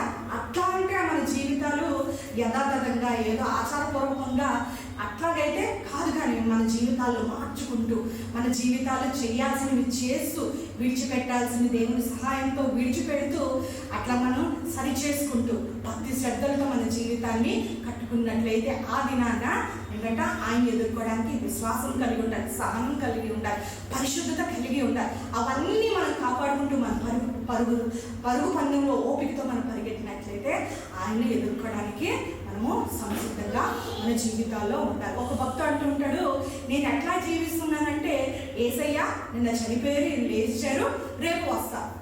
నిన్న చనిపోయారంట, ఆయన ఎట్లా జీవితాన్ని ఆయన జీవిస్తారంటే నిన్న యేసయ్య చనిపోయినట్టు, ఈరోజు ఆయన లేచినట్టు, రేపు మళ్ళా ఆయన వస్తున్నట్టు అని. ఇంకో భక్తుడు అంటూ ఉంటాడంట, నేను ఈ దినమునే ఏంటంటే యేసయ్య వస్తాడని సిద్ధపడుతూ ఉన్నానంట. ఒక తోటమాలి ఉంటాడట, తోటమాలి పెద్ద అందమైన గార్డెన్ ఉందట, ఉద్యానవనం ఉందట, అంతా పూల మొక్కలు అన్ని బోర్డు పెంచుతూ ఉన్నాడట. పెంచుతున్నప్పుడు ఆయన దాన్ని చూడడానికి ఒక విహారయాత్రుడు, ఒక టూరిస్ట్ వచ్చి చాలా అందంగా ఉన్నాయంటే, ఇంత చక్కగా నువ్వు చేస్తున్నావు, నువ్వు దీనికి యజమానిగా చూస్తున్నావా అని. ఆ తోటమాలి అంటే నేను యజమాని కాదు, దీనికి కాపలాదారుగా నేను ఉన్నాను, నన్ను పెట్టి ఉన్నానంటే. అయితే ఎన్నాళ్ళకి వచ్చాడు, 25 సంవత్సరాల నుంచి నేను దీన్ని చూస్తున్నాను అని అంటే, 25 years నుంచి దీన్ని నేను సూపర్వైజ్గా ఉన్నాను లేదా తోటమాలిగా ఉన్నానంటే. ఎన్నాళ్ళకి వచ్చాడు, ఎన్నిసార్లు వచ్చాడు మీ యజమాని అంటే 4 సార్లు వచ్చాడు అని అంటే. ఆఖరిసారి ఎప్పుడు వచ్చాడంటే 10 సంవత్సరాల కింద వచ్చాడంట. అయినప్పటికీ కూడా నీ ఎంత చక్కగా ఉంచి ఉన్నావు. అయితే మీ యజమానుడు రేపే వస్తున్నాడేమో అంటే, మా యజమానుడు రేపు వస్తాడని నేను సిద్ధపడలేదు, ఈ రోజే నేడే వస్తాడన్న రీతిలో ఏంటంటే ఎంత చక్కగా కదా నేను సిద్ధపరిచి ఉన్నాను. నాకు అప్పచెప్పిన బాధ్యతను నేను చూస్తున్నాను అని చెప్తానంట. మన జీవితాలు ఎట్లా ఉంటూ ఉంటాయి కదా, నిన్న కాదు, ఈ రోజు కాదు, ఈ లోకంలోనే మనము కంటిన్యూస్గా బ్రతికేస్తాం అన్నట్టు, ఇక్కడే సెలేసుకొని ఉండిపోతాం అన్నట్టు మన ప్రణాళికలు, మన ఆలోచనలు అంటే కార్ ఇన్సూరెన్స్ చేస్తాం, బిల్డింగ్ ఇన్సూరెన్స్ చేస్తాం, హెల్త్ ఇన్సూరెన్స్ చేస్తాం. ఇదేంటంటే ఇంతలో కనపడి అంతలో మైండ్ ఈ కొద్దిపాటి జీవితానికి. కానీ అసలైంది ఏంటంటే బీమా భరోసా యేసుక్రీస్తులో. మనం ఈ లోకంలో శాశ్వత కాలం కాదు, మన లోక పౌరస్థితి ఇది కాదు కదా.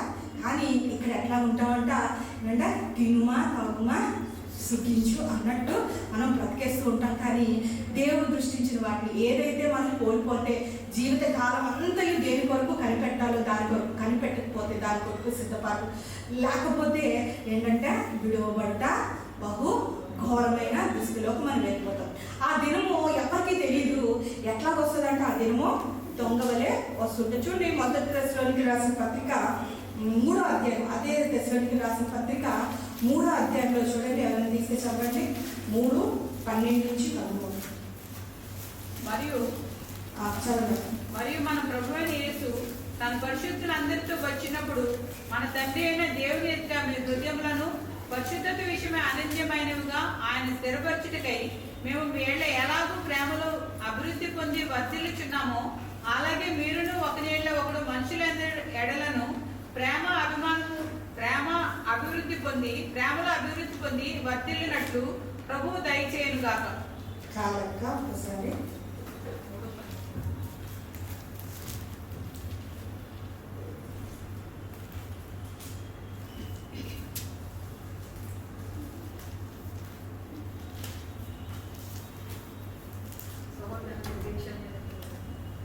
కాబట్టి మొదటి తెస్సలోనికై 3:12 చదివాక ఓకే 5:1 చదువుతాను చూడండి ఒకసారి. సహోదరుల అదే పత్రిక 5:1 సహోదరులారా ఆ కాలమును గూర్చి ఆ సమయమును గూర్చి మీకు వ్రాయనక్కర్లేదు. రాత్రి వేళ దొంగ ఎలాగో వచ్చినో అలాగే ప్రభు దినమో వచ్చినని మీకు బాగుగా తెలియను. ఎట్లా వస్తుందంట? దొంగ వలె వస్తుందంట.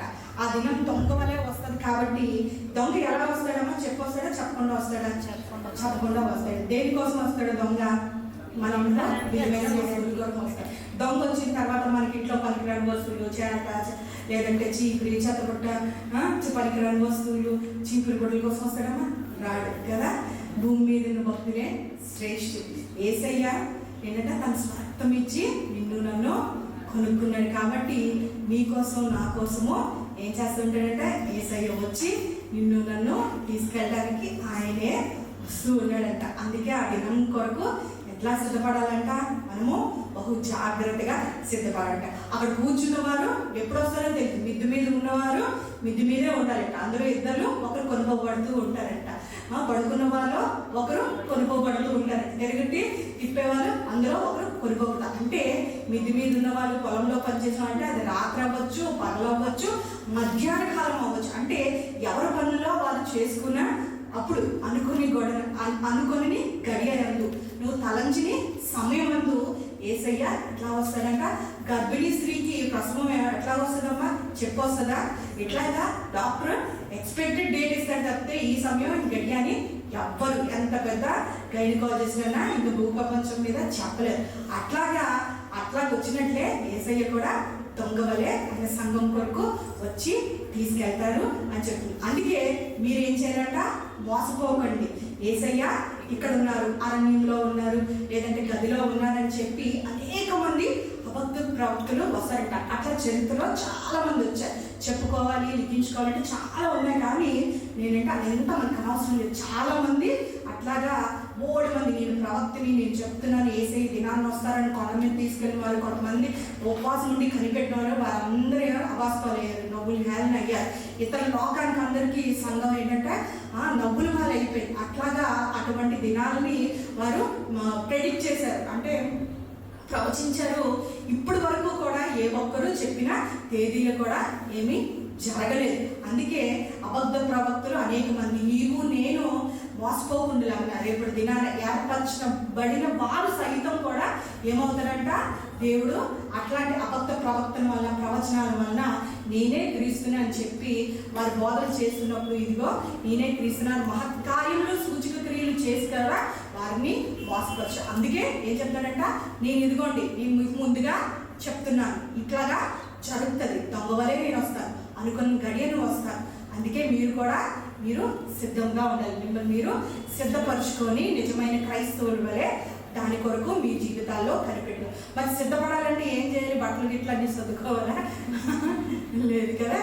అందుకే పైన మనం చదువుకున్నట్లయితే కిందన ఇప్పుడు చదివారు కదా 3వ అధ్యాయము తెస్సలోనికైలకు రాసిన పత్రిక ఎట్లా సిద్ధపడుతున్నాం అని చెప్పి ఎట్లా తెలుస్తుంది? చూడండి, డ్యూటీకి వెళ్తున్న వారు బాగా సిద్ధపడుతుంటారు. ఇంట్లో ఉన్న వారు వేరు, డ్యూటీకి వెళ్తున్న వారు, ప్రయాణానికి వెళ్తున్న వారు వేరు, లేదంటే ఇంకో దేనికి పని మీద బయటికి వెళ్తున్న వారు డిఫరెంట్గా రెడీ అవుతారు. అట్లాగే మనం కూడా దేవుని రాకడకు సిద్ధపాటు అవుతున్నాం అని తెలియడానికి ఒక సూచన ఏంటంటే ఇక్కడ చూడండి, మరియు మన ప్రభు అయిన యేసు తన పరిశుద్ధులందరితో వచ్చినప్పుడు మన తండ్రి అయిన దేవుడి ఎదుట మీ హృదయములను పరిశుద్ధత విషయమై అనింద్యమైనవిగా ఆయన స్థిరపరచుటకై మేము మీ ఎడల ఎలాగూ ప్రేమలో అభివృద్ధి పొంది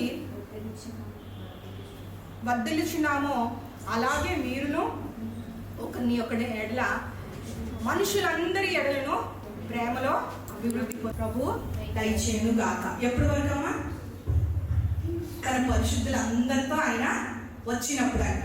యేసయ్య తన పరిశుద్ధులందరితో వచ్చినప్పుడు ఎట్లా ఉండాలంటే మనము ఏంటంటే పరిశుద్ధత కలిగిన దేవుడు. మన దేవుడు పరిశుద్ధుడైన దేవుడు. మనం చదువుతుంది పరిశుద్ధ లేఖనం, ప్రార్థన చేస్తుంది పరిశుద్ధైన దేవుడు. అన్నిటికీ పరిశుద్ధయే కదా.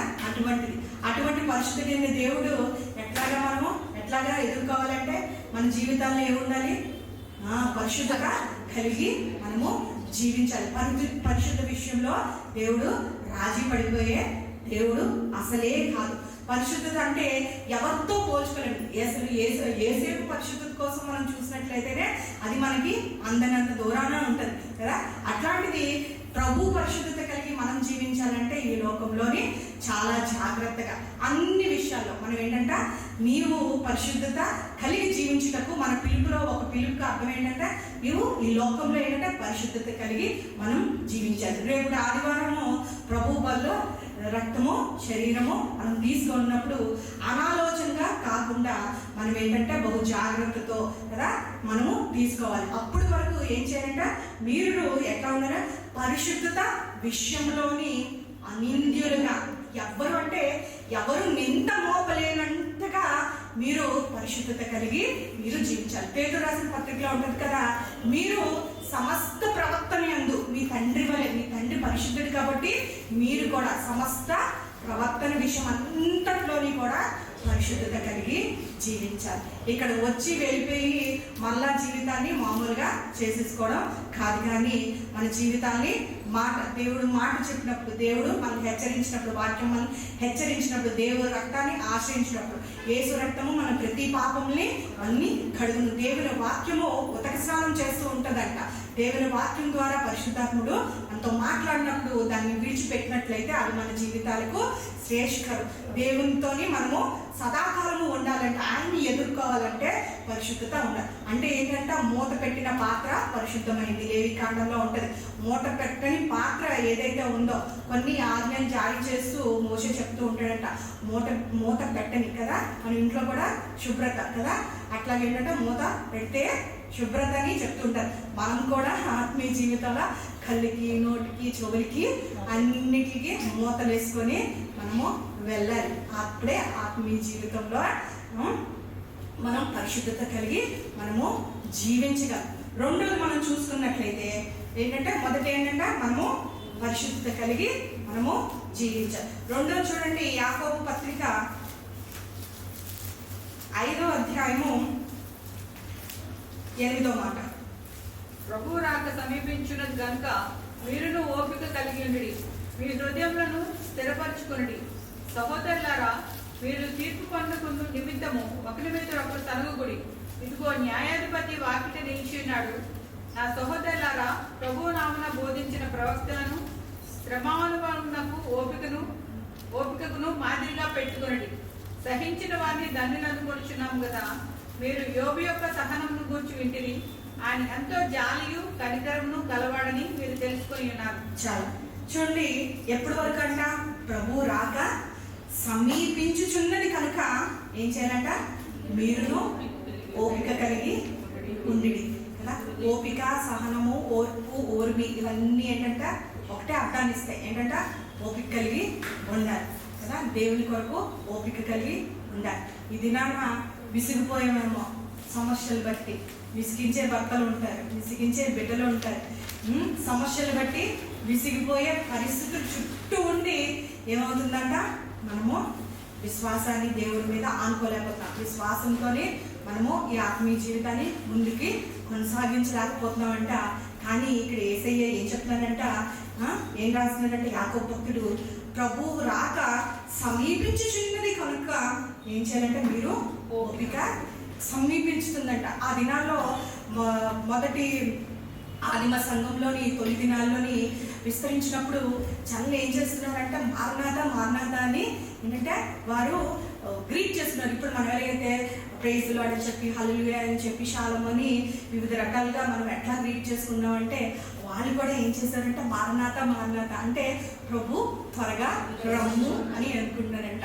ఆ రోజుల్లో సాక్ష్యాలు ఎలాగంటే మళ్ళాగా జలుబు వచ్చింది, జలుబు తగ్గిపోయింది, మాత్రం వేసుకుంటే కాళ్ళు తగ్గిపోయి అట్లాగా కాదు. కానీ అంటే దేవుని వాక్యం చెప్పాను, అక్కడ నాకు హింస వచ్చింది, అక్కడ నా కాలు తీశారు, లేదంటే చేయి తీశారు, నా ఇల్లు పోయింది, నా భార్యను చంపేశారు, నన్ను ఇట్లా చేశారని అట్లా ఒకరినొకరు కలుసుకుని మాట్లాడుతున్నప్పుడు ఏం చేసుకున్నారంట, మారినాథ్ అంటే ఒకరినొకరు ప్రోత్సహించారు కదా.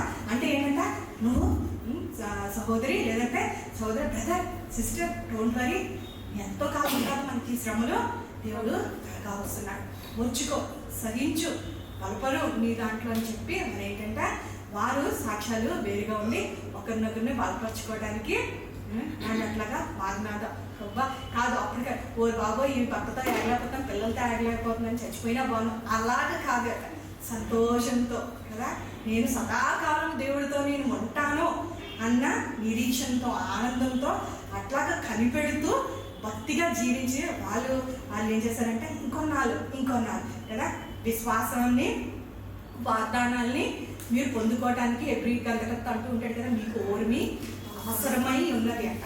ఇంకా ఏంటంటే వాగ్దానాన్ని స్వతంత్రించుకోవడానికి మీకు ఓర్పు కావాలంట.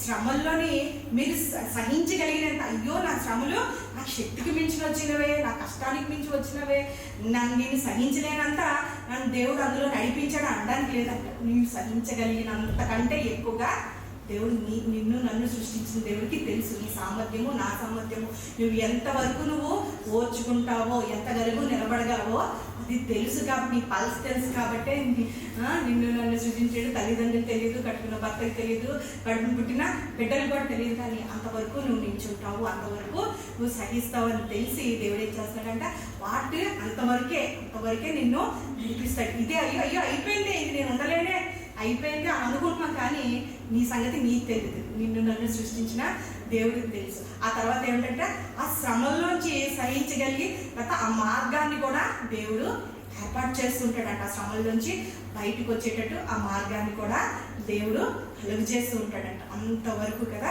సహించడం అనేది చాలా కష్టమైంది కదా. ఇతరులు నిందించినప్పుడు, అవమానించినప్పుడు, కష్టం ఉన్నప్పుడు, రోగం ఉన్నప్పుడు, అవన్నీ కదా ఇతరులు మన అవమానపరిచినప్పుడు, ఉద్దేశపూర్వకంగా మనం ద్వేషించినప్పుడు, మనం సిగ్గు తీయాలన్నప్పుడు, అట్లాగే మన చుట్టూ ఎన్ని అయినప్పటికీ కూడా ప్రభా ఏమనుకోవాలంటే ఒక సినిమాలోని ఎలా అంటున్నాను అనుకో అంటే ఏదైనా పరిస్థితులు దాటినప్పుడు ఏంటంటే నేను చూస్తున్నప్పుడు ఆల్ ఈజ్ వెల్ అనుకునేవాళ్ళంట.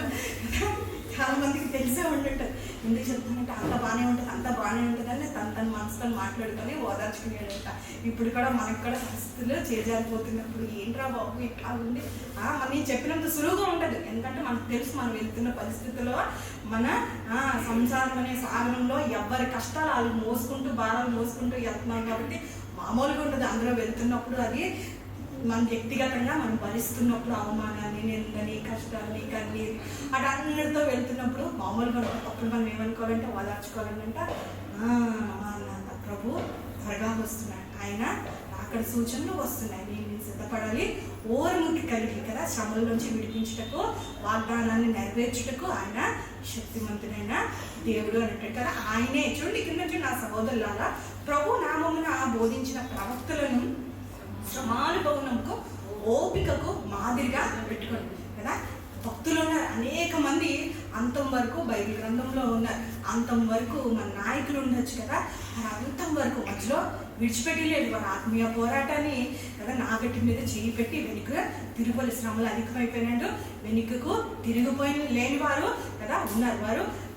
వారి పరిస్థితులు, వారి ప్రాణాన్ని సైతము లక్ష్య పెట్టకుండా ముందుకి వెళ్ళిన వారే ఉన్నారు. అటువంటి సాక్ష్యాలు బోల్డ్ ఉన్నాయి, సంఘంలో ఉన్నాయి, చరిత్రలో ఉన్నాయి, బైబిల్ గ్రంథంలోని ఉన్నాయి. హెబ్రీయులకు రాసిన పత్రిక చూడండి, సమానుభావులు వారి ఓపికను ఎట్లా చూసుకోవాలంట, వారిని జ్ఞాపకం చేసుకుంటూ మనం పురుగొట్టుకుంటూ ప్రోత్సాహపడుకుంటూ నాకొక్కదానికి రాలేదు ఈ పరిస్థితి, అనేక మంది ఈ పరిస్థితి గుండా ఈ మార్గం గుండా వెళ్ళారు, ఒక్కదానే కాదు ఇలా పొంగిపోవడానికి కృషించుకోవడానికి దేవుడు నా పక్షాన ఉన్నాడు, ఆయన కలుగు చేసుకుంటాడు, నేను లేవనెత్తాను, నా కన్నీరు తుడుస్తాడు కదా. అక్కడ ఏడుపు, కన్నీరు, ఆకలి, దుఃఖము ఇంకా ఉండదు. కొన్నాళ్ళ వరకే ఆల్ ఈజ్ వెల్, పర్వాలేదు, దేవుడు వచ్చేస్తాడని మనం బలపరచుకోవాలి.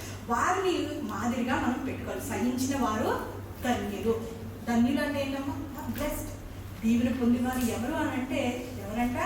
సహించిన వారు ధన్యులు అని అంటున్నాం కదా అని అంటున్నారు. మీరు యోబు యొక్క సహనం గురించి వింటిది కదా అని అంటే చూడండి, అంటే యోబు అంతం వరకు సహించాడు, మరణం వరకు సహించాడు. అటువంటి యోబు వంటి భక్తులు ఉన్నప్పుడు కూడా ఏంటంటే మనం కూడా అటువంటి మాదిరిగా మనం పెట్టుకొని వెళ్ళచ్చు. చూడండి 12వ అధ్యాయం హెబ్రీయులకు రాసిన పత్రిక, మనకు అన్నిటికీ మాదిరి ఎవరు?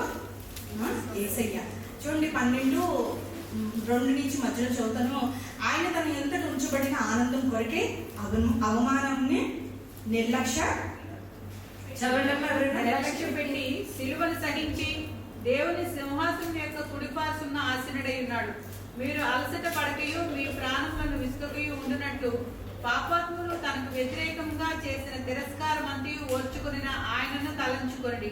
మీరు పాపంతో పోరాటంలో రక్తం కారణంతగా ఇంకా దాన్ని ఎదిరింపలేదు. చాలా అంటే ఇక్కడ ఏముందంట, ఆయన తన ఎదుట ఉంచబడిన దేని కొరకు మనం పోరాడుతున్నామంట, మనకి మెప్పు, ఘనత, ఆనందము భక్తులందరి ఎదుట యేసయ్య రెండవ యుద్ధం వరల్డ్ వార్ అయిన తర్వాత అంట వాళ్ళందరూ షిప్స్ మీద వస్తున్నప్పుడు వాళ్ళకి ఒక బ్యానర్ కట్టారంట, వెల్ డన్ వెల్కమ్ హోమ్ అని చెప్పి, అంటే మీ గృహాలకి ఆహ్వానిస్తున్నారు, తిరిగి రండి వెల్కమ్ హోమ్ అని చెప్పి వెల్ డన్ అని ఆ సోల్జర్స్ని బలపరచడానికి దేశమంతా ఏంటంటే అభినందిస్తుంది, ప్రశంసిస్తుంది. అట్లాగే ఈ లోకంలో శ్రమలు, బాధలు, నిందలు, అవమానాలు అలిసిపోతున్నామేమో, అలిసిపోతున్నామేమో, విసిగిపోతున్నామేమో, ఇంక మా వల్ల కాదు అని అన్న పరిస్థితులు విడిచిపెట్టదాని పరిస్థితులు మన జీవితంలో వచ్చినప్పటికీ కూడా విడిచిపెట్టకుండా దేవుని వాగ్దానాన్ని స్వతంత్రించుకొని దేవుడి మీద విశ్వాసంతో ముందుకు వెళ్తున్నప్పుడు అట్లాగా అలసిపోయిన మనకి ఎవరు వస్తున్నారు ఎదురు? ఎవరు వస్తారు మనం తీసుకెళ్ళడానికి మధ్యాకాశానికి? ఆయన దూతలు కాదు, ఆయన శిష్యులు కాదు, ఇంకెవ్వరెవరు కాదు. ఆయన ప్రేమించే యోహాను కాదు, శిష్యులు కాదు, దూతలు కాదు, ఎవ్వరూ కాదంట. యేసయ్య ఏంటంటే నిన్ను నన్ను తీసుకెళ్ళడానికి బలా నమ్మకమైన నీ మీద నేను విశ్వాసం ఉంచాను, నేను ఎన్నుకున్నాను, నువ్వు విడిచిపెట్టమని నేను నమ్మాను. I believe you, I trusted you.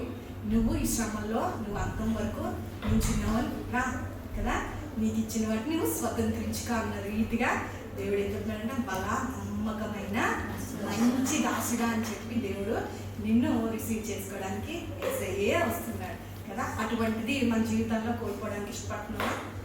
అలాగా మన జీవితాలు ఇవన్నీ తెలిసి కూడా చూడండి, లూకా సువార్త 19వ అధ్యాయము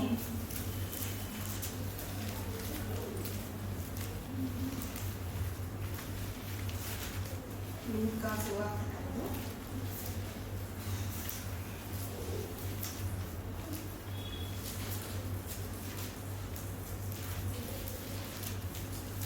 బైబిల్ ఒక చేతితో తీయకుండా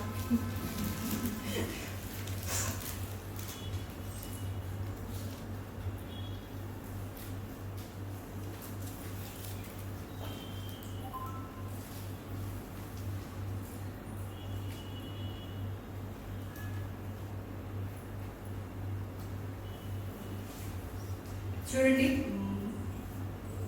12:40 నుంచి చదువుతాను. మీ లూకా సువార్త 12:40. మీరు అనుకుని గడియలో మనిషి కుమారుడు వచ్చును కనుక మీరును సిద్ధంగా ఉండడని చెప్పారు. అప్పుడు పేతురు, ప్రభువా ఈ ఉపమానం మాతోనే చెప్పుచున్నావా, అందరితోనూ చెప్పుచున్నావా అని ఆయనను అడుగగా ప్రభు ఇట్లా, తగిన కాలమున ప్రతి వానికి ఆహారం పెట్టుటకు యజమానుడు తన ఇంటి వారి మీద నియమించినట్టి నమ్మకమైన బుద్ధి గల గృహ నిర్వాహకుడెవరు అని పశుపాతం చూడండి. ఎవరి ప్రభు వచ్చి వాడు అలాగూ చేయుట కలుగన్నో ఆ దాసుడు ధన్యుడు. అతడు తనకు కలిగిన దానంతటి మీద వాణ్ణి ఉంచునని మీతో నిజముగా చెప్తున్నాను. అయితే ఆ దాసుడు నా యజమానుడు వచ్చుట ఆలస్యము చేయుచున్నాడని తన మనసులో అనుకొని దాసీలను కొట్టి తిని త్రాగి మత్తుగా ఉండసాగితే వాడు కనిపెట్టిన తినున్న ఎరుగని గడియలో ఆ దాసుని యజమానుడు వచ్చి వాణ్ణి నరికించి అపనమ్మకస్తులతో వానికి పాలు నియమించాడు. మనము దృష్టి లేనప్పుడు, గమనం లేనప్పుడు, మనం సిద్ధపడలేనప్పుడు ఏంటంటే అనుకుని గడి ఆయన ఆలస్యం అవుతుంది కదా అని చెప్పి మనము మన జీవితాన్ని మనం సర్దుకోకుండా కదా. అట్లా అయితే ఏం చేస్తాడంట, యజమానుడు వచ్చి వాడిని నరికించి అపనమ్మకస్తులతో వాడికి పాలు నియమించు. తన యజమాను చిత్తమంతయు ఎరిగి ఉండి సిద్ధపడతాడు. ఇప్పుడు నీకు నాకు సిద్ధపడాలని తెలుసు, అవునమ్మా కదా, సిద్ధపడాలని తెలుసు. వాక్యం ఉంది, ప్రవచనాలు ఉన్నాయి. యేసయ్య తన స్వయాన సొంత నోటితో ఆయన ప్రవచించిన అన్ని మనం చూసుకుంటూనే ఉన్నాం. అతని చిత్తం చొప్పున జరిగింపక ఉంచు దాసునికి ఏం తగులుతాయమ్మా? అనేకమైన దెబ్బలు కదా. చిన్నప్పుడు మన తల్లిదండ్రులు కొట్టిన దెబ్బలే గట్టిగా ఉంటుంటాయి. అప్పుడు దేవుని చరిత్రలో పడితే ఎట్లా ఉంటాయి? దేవుడు కొడతాడు. అనేకమైన దెబ్బలు తగులును. అంటే దెబ్బలు కాదు, శిక్ష వస్తుంది అలా. అయితే తెలియక దెబ్బలు తగిలిన పనులు చేసిన వానికి కొద్ది దెబ్బలే పడతారు. ఇప్పుడు మనందరికీ ఇక్కడ ఉన్న వారందరికి తెలుసా తెలీదా? ఇప్పుడు మనం అందరూ తెలియక కాదు, తెలిసే నిర్లక్ష్యంతో నామకార్థ క్రైస్తవ జీవితాన్ని జీవిస్తే, ఇక్కడికి వచ్చి పాటలు పాడి వాక్యం వేసి ఇంటికి వెళ్ళిపోయి సినిమాలు, సీరియళ్ళు, తర్వాత హృదయంలోని ద్వేషము, కపటము, అందరి మీద లేని మాటలు, ఉన్న మాటలు, వివాహాలు, లేదంటే ఏంటి విగ్రహాలు, ఇట్లాంటివన్నీ అక్షంతలు, లేదంటే ఇంకా చాలా చాలా మంచి రోజులు చూడటం, అవన్నీ ఏంటంట దేవునికి అసహ్యమైన కార్యాలు కదా. నామకార్థ క్రైస్తవ జీవితం అట్లాగా జీవిస్తే బయటికి ఏంటంట క్రైస్తవుడని భక్తి వేషం వేసుకొని లోపల నిజమైన భక్తి లేని వారు, శక్తి లేని వారంగా అట్లాంటి నామకార్థ క్రైస్తవ జీవితాన్ని జీవించి నిన్ను నువ్వు మోసపరుచుకోవడమే కాదు, బయట ఏంటంట దేవుణ్ణి కూడా మోసపరుచుతున్నావు. దాన్ని దేవుడు లెక్కిస్తాడు.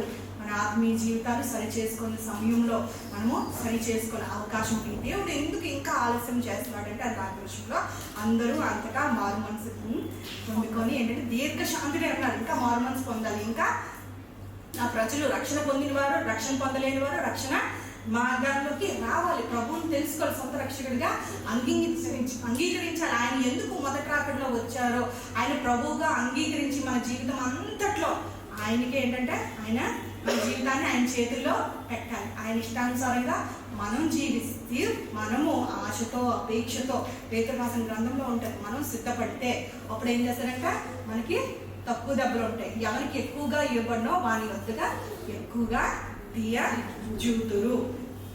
చూడండి, ఒక వీడియో చూడండి. అసలు ఆయన దాన్ని చూసిన తర్వాత తెలిసిన వీడియో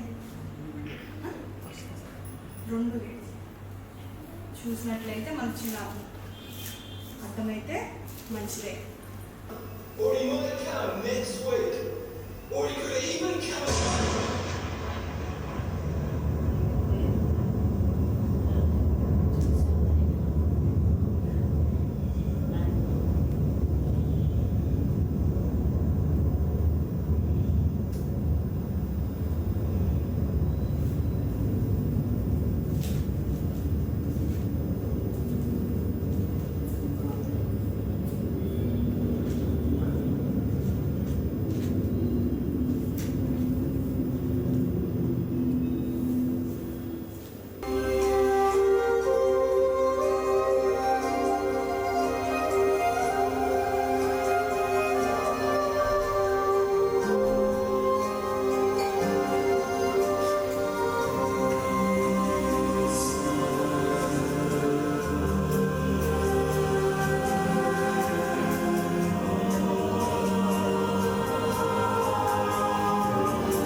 ఆ భయంతో బ్రతికితేనే కదా. అక్కడ ఏం జరుగుతుందంటే పాస్టర్ గారు చెప్తూ ఉన్నారంట కదా. పాస్టర్ గారు చెప్తూ ఉన్నారు, ఈ రోజు రావచ్చు, రేపు రావచ్చు, ఇట్లా వాక్యాన్ని ధ్యానిస్తున్నప్పుడు సడన్గా ఏమైనా అనౌన్స్మెంట్ ఇచ్చారా?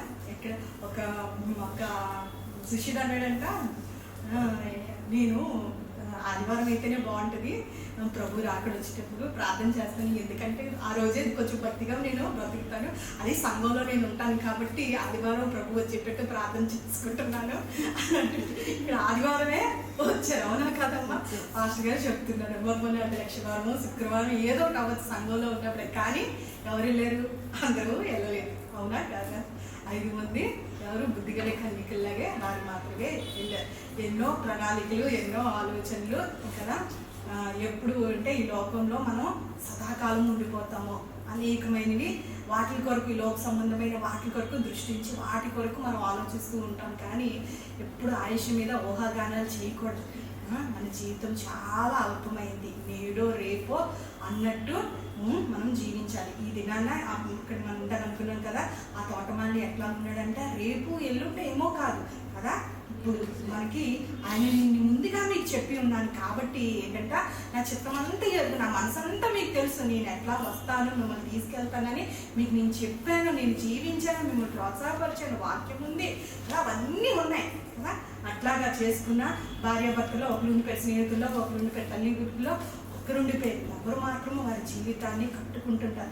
భయభక్తుల్లో ప్రతి చిన్న విషయంలోని దేవుని సన్నిధిలో పరిశుద్ధత కాపాడుకుంటూ, ఓపిక కలిగి సహించుకుంటూ మనం ముందుకు వెళ్తేనే దేవుని సన్నిధిలోకి వెళ్తూ ఉంటాం. ఎందుకంటే విడువబడ్డ బహు ఘోరము నాస్తికులతో కానీ, లేదంటే నమ్మని ఇజ్రాయేలీలు కానీ, లేదంటే హేతువాదులతో కానీ, నామకార్థ క్రైస్తవుల్లో కదా మనము విడువబడ్డ బహుఘోరం. చూడండి 24 ఆకుల్లో చెప్తూ ఉంటాం. ఆ దినాల్లో ఎట్లా ఉంటుందంటే శ్రమలు 24, 21 చదువుతాను. లోక ఆరంభం నుండి ఇప్పటి వరకు అట్టి శ్రమ కలగలేదు, ఇక ఎప్పుడునో కలగబోదు.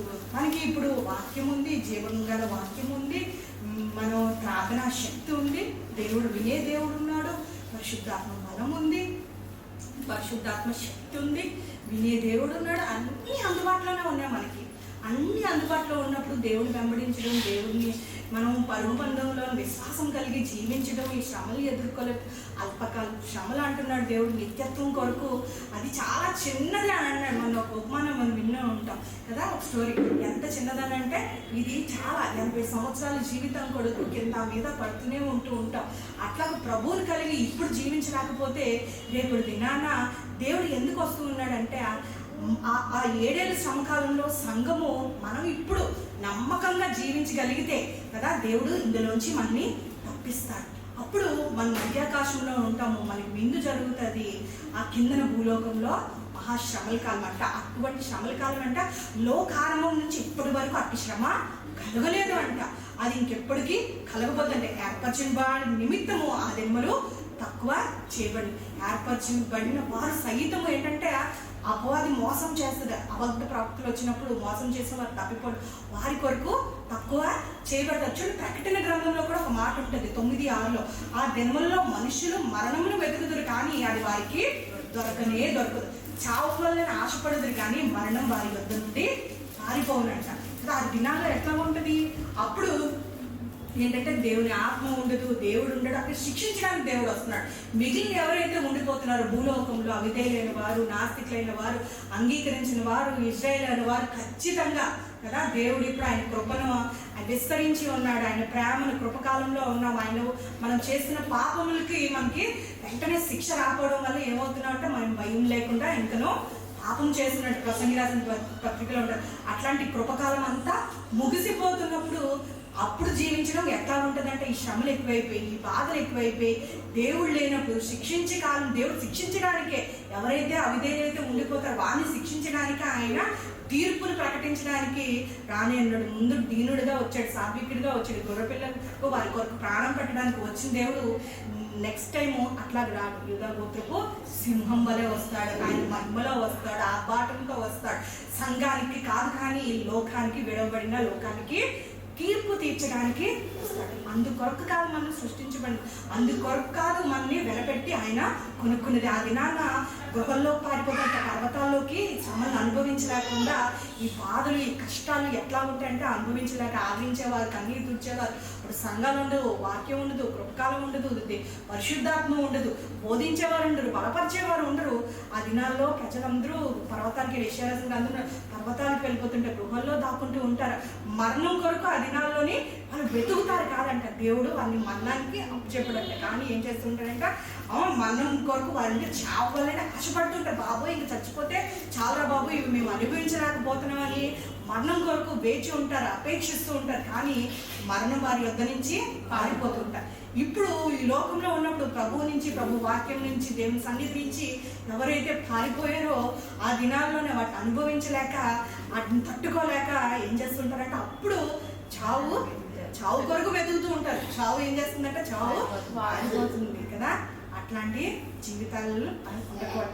ఎందుకు దేవుడు మనం మోసపోకూడదని ఈ మాటలు ముందే మనకి రాయించాడు, మనకి తెలియజేసి ఉన్నాడు ప్రవక్తల ద్వారా.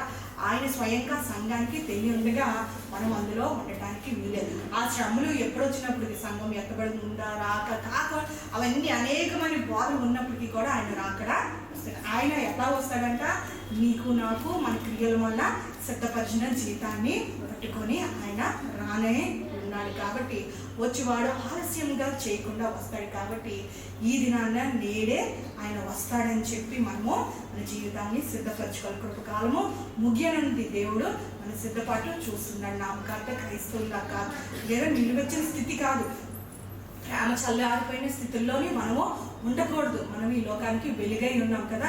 మనం సిద్ధపడుతూ మన కుటుంబాన్ని సిద్ధపరచు అనేక మందిని ప్రభు రాకడికై సిద్ధపరుస్తూ మనం కూడా ముందుకు వెళ్ళాలి. అట్టి కృప దేవుడు మనందరికీ ఇచ్చిన గాక. అట్లా కళ్ళు మూసుకున్నట్లయితే మనము ప్రార్థన చేసుకున్నాం.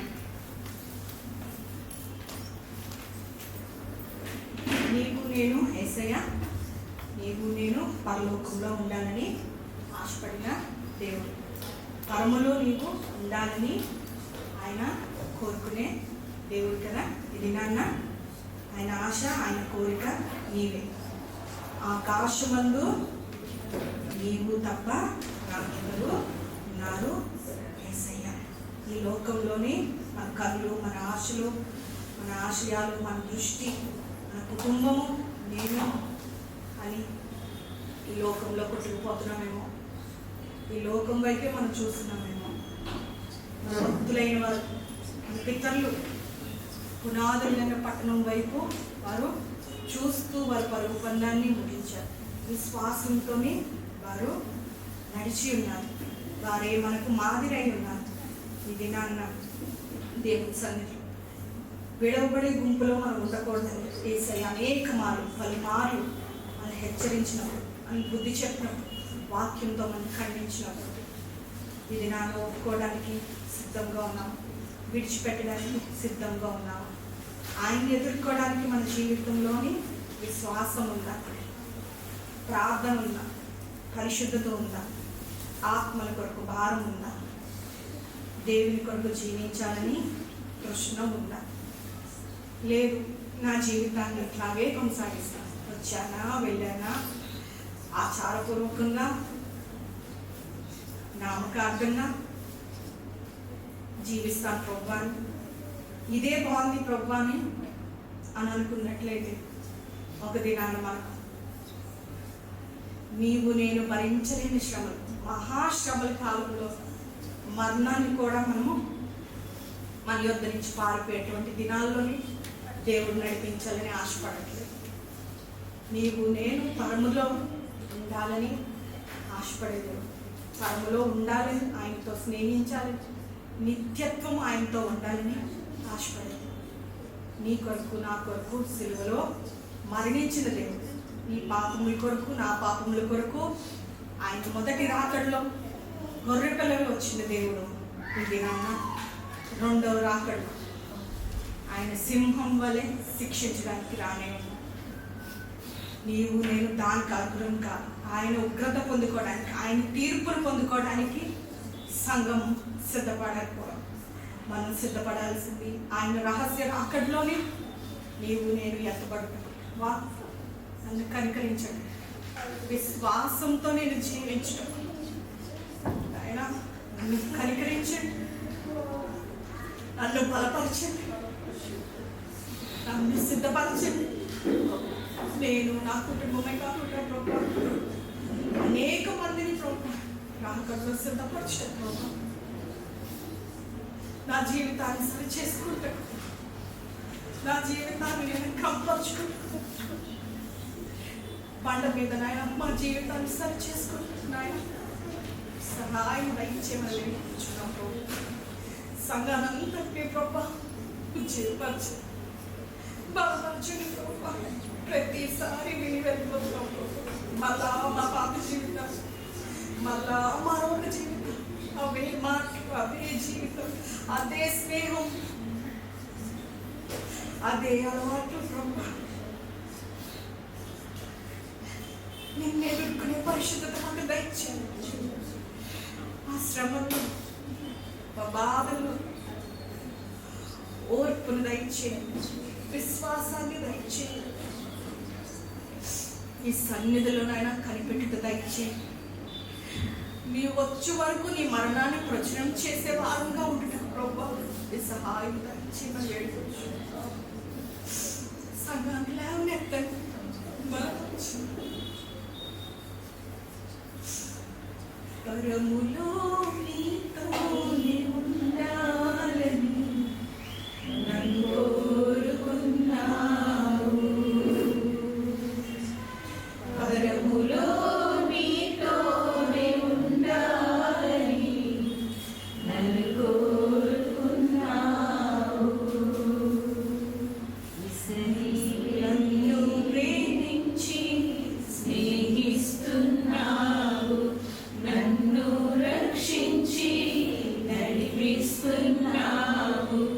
నన్ను ప్రేమించి స్నేహిస్తున్నావు, నన్ను రక్షించి నడిపిస్తున్నావు. సర్వాధికారి అయిన నా యేసుదేవా, నీవే నా కోరిక,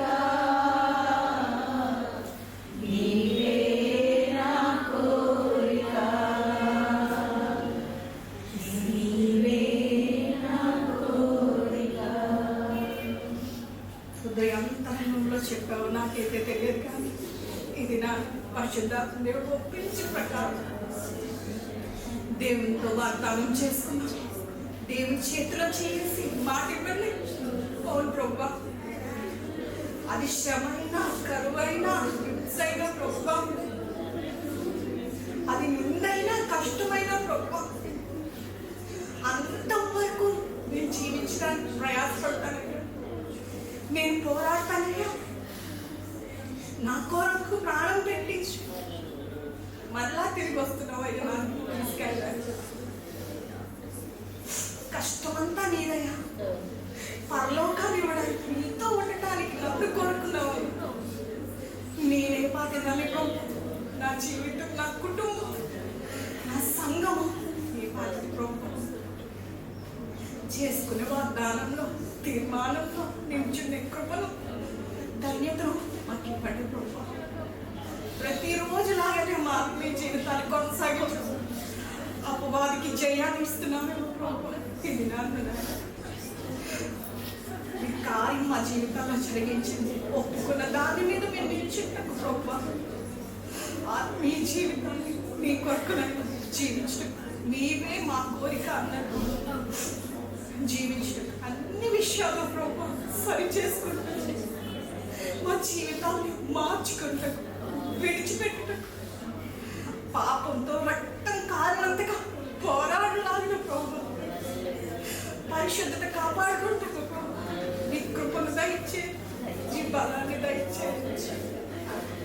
మా శక్తి కాదయ్యా, మా బలము కాదయ్యా, కేవలం నీ కృప ద్వారా ప్రభు నేను చెప్పుకోగలను. అట్టి కృపను అందరికీ దయచేసి ప్రభు నీ రాకడలో ఎత్తబడు వారంగా, గుంపులో ఆయన నమ్మకమైన వారంగా రాన ప్రభు కార్యం జరిగించి ప్రతి స్త్రీని దీవించండి. మీరు బలపరిచి ఆ కుటుంబాన్ని దీవించండి. వెళ్తుండగా ప్రభా నీ కృపను తోడుగా ఉంచండి. మళ్ళా కలుసుకున్న పర్యంతము ప్రభు సహాయం దయచేయమని చిన్ని ప్రార్థన నజరేయుడైన యేసు పరిశుద్ధ నామములో అడిగి వేడుకొంచున్నాం తండ్రి. ఆమేన్. యేసు రక్తమే జయం, సిలువ రక్తమే జయం. యేసు నామములో సంపూర్ణ విజయం కలుగు. అపవాది క్రియలకు అనంత నాశనం కలుగు.